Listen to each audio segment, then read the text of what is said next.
खुलेआम लोगों के मर्डर हो रहे हैं और बीजेपी कहती है कि क्राइम मुद्दा ही नहीं है। दिल्ली में महिलाओं के बलात्कार हो रहे हैं, महिलाएं असुरक्षित हैं, बीजेपी कहती है कि लॉ एंड ऑर्डर मुद्दा ही नहीं है। दिल्ली में सरेआम व्यापारियों को फिरौती मिल रही है, फिरौती की धमकियां मिल रही है, बीजेपी कहती है कि क्राइम मुद्दा ही नहीं है। दिल्ली में सरेआम गैंगस्टर्स व्यापारियों की दुकानों पे गोलियां बरसा रहे हैं और इनके नेता कहते हैं कि क्राइम मुद्दा ही नहीं है। गृह मंत्री अमित शाह की सीधे सीधे जिम्मेदारी बनती है कि दिल्ली की कानून व्यवस्था को सुचारू रूप से चलाया जाए और गृह मंत्री के घर के 20 किलोमीटर 30 किलोमीटर के दायरे के अंदर सरेआम शूट आउट चल रहे हैं। गैंगस्टर्स पूरा दिल्ली पे कब्जा कर चुके हैं और गृह मंत्री आराम से अपने घर में सो रहे हैं, उन्हें दिल्ली की कोई चिंता नहीं।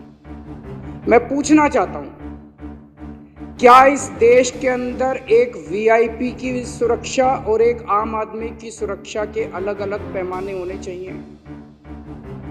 वीआईपी की भी सुरक्षा जरूरी है। आज सुखबीर बादल के ऊपर हमला हुआ, पंजाब पुलिस ने मुस्तैदी से उनकी सुरक्षा की, लेकिन जब दिल्ली के आम आदमी आज कल ट्रिपल मर्डर हुआ है देवली के अंदर, आज सुबह ट्रिपल मर्डर हुआ है।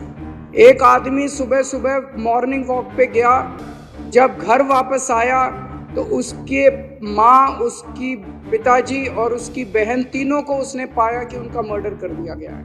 ये इनके लिए मुद्दा ही नहीं है, ये कहते हैं मुद्दा ही नहीं है। मैं पूछना चाहता हूं, क्या आम आदमी की सुरक्षा मायने नहीं रखती? क्या आम आदमी के जान की कीमत एक वीआईपी की जान से ज्यादा कम कीमती है?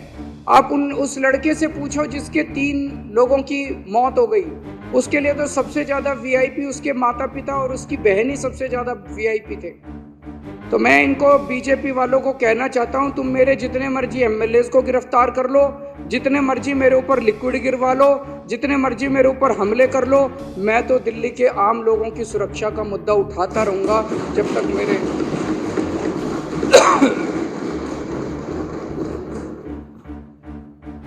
अब मैं 2 शब्द दिल्ली की ड्रग व्यवस्था के ऊपर, ड्रग्स का जो माहौल दिल्ली के अंदर हो रहा है जिस पे अभी चर्चा चल रही है। मैं दिल्ली में जगह जगह कोने कोने में जा रहा हूँ। इस टाइम कानून व्यवस्था इतनी ज़्यादा चरमरा गई है, खास तौर से जब से अमित शाह जी देश के गृह मंत्री बने हैं और उन्होंने दिल्ली की कानून व्यवस्था को संभाला है, तब से दिल्ली के अंदर पूरी दिल्ली की कानून व्यवस्था लगभग खत्म हो चुकी है। मैं काफी समय चुप रहा क्योंकि मैं इस पे राजनीति नहीं करना चाहता था, लेकिन जब धीरे धीरे स्थिति कंट्रोल होने की बजाय बद से बदतर होती गई तो मेरे से चुप नहीं रहा गया, क्योंकि दिल्ली मेरे ही लोग हैं। पिछले कई दिनों से जब से मैं दिल्ली के कोने कोने में जा रहा हूँ, जहां भी कोई कत्ल होता है, जहां भी कोई वारदात होती है, मैं जाता हूँ, लोगों से मिलता हूँ। जहां जाता हूँ लोग कहते हैं जी नशे की बात, कोने कोने में नशा बिक रहा है। मैं परसों माननीय मुख्यमंत्री जी कालका जी की, इनकी विधानसभा कालका जी है, कालका जी के क्षेत्र में गया, वहां पे पदयात्रा होनी थी। मैं पदयात्रा कर रहा था, लोग मेरे कान में आके बोल रहे थे, लोगों को डर लगता है बात करते हुए भी, लोग मेरे कान, सर नशे की बात उठाओ सर हर दुकान के अंदर नशा बिक रहा है, सर हर दुकान में नशा बिक रहा है, किराने की दुकान में नशा बिक रहा है, पान वाले की दुकान में नशा बिक रहा है, पनवारी की दुकान में नशा बिक रहा है। कोने कोने में दिल्ली को इन्होंने नशे का व्यापार बना दिया। पूरी दिल्ली के अंदर चाहे अमीर हो चाहे गरीब हो, किसी का भी बच्चा, किसी का भी फैमिली मेंबर नशे से परे नहीं है। इस टाइम स्कूलों में नशा बिक रहा है, हर कोने कोने के अंदर नशा बिक रहा है। मुद्दा ये, और पिछले 5 साल में ये नशा बहुत ज्यादा बढ़ गया है। एक मैं रिपोर्ट पढ़ रहा था, ये archives.today करके कोई वेबसाइट है, इसमें लिखा हुआ है कि कठपुतली colony, a DDA official says that ever since he joined work in the area in 2021 as many as 300 people have died due to drugs। एक कठपुतली कॉलोनी, अकेली कठपुतली कॉलोनी के अंदर नशे की वजह से DDA का अफसर कह रहा है कि 300 बच्चों की मौत हो चुकी है एक कॉलोनी के अंदर। ये कोई छोटी बात नहीं है। मैं इनसे भी कहना चाहता हूँ कि राजनीति अलग है, लेकिन हमारे बच्चे मर रहे हैं, हम सब लोगों को मिलकर साथ काम करना चाहिए, बच्चों को बचाने के लिए काम करना चाहिए, इस पर राजनीति नहीं होनी चाहिए। ये नशा आ कहां से रहा है? दिल्ली में तो नशा पैदा होता नहीं है, हमारे दिल्ली के अंदर तो नशा मैन्युफैक्चर भी नहीं होता। ये नशा आ कहां से रहा है? मैं इस सम्मानित सदन के समक्ष कुछ डेटा रखना, कुछ इंसिडेंट्स रखना चाहता हूं। कहां से आ रहा है मुझे भी नहीं, लेकिन कुछ इंसिडेंट्स हैं।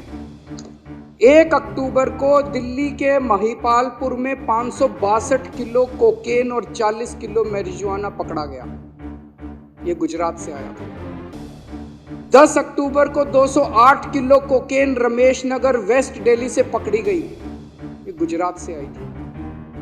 जब इन दोनों का पता चला यहां गुजरात से अंकलेश्वर से आए थे, तो 13 अक्टूबर को अंकलेश्वर में वहां पे जब रेड हुई तो वहां 518 किलो और कोकेन मिली। ये सारी मिला के 1289 किलो कोकेन और 40 किलो मैरिजुआना था, जिसकी कीमत 13,000 करोड़ रुपए थी। सारी गुजरात से आई थी। भाई साहब, आपके भी बच्चे हैं, आपके भी बीवी, आपके भी पड़ोसी, आपके भी रिश्तेदार, बोल लेने दो मेरे को।